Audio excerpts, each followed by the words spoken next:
Hong Kong airport authority AAHK ने जुमेरात के रोज ऐलान किया है कि साल 2025 में हांगकांग के बैनुल-अक़वामी हवाई अड्डे से 6 करोड़ 10 लाख मुसाफिरों ने सफ़र किया, जो पिछले साल के मुकाबले में 15% ज़्यादा है।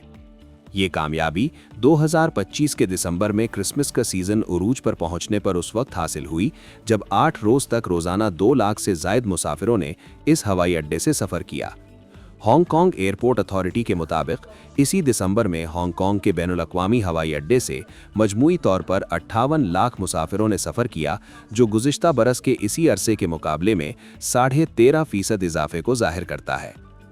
मजीद बरआं दिसंबर 2025 में सियाहती और अबूरी या ट्रांजिट मुसाफिरों की तादाद में 2 हिस्सों की शरह से इजाफा रिकॉर्ड किया गया, जिसमें सबसे ज़्यादा इजाफा चीन के मेनलैंड, जनूब मशरक़ी एशिया और शुमाली अमरीका के साथ आने जाने वाले मुसाफिरों में देखा गया।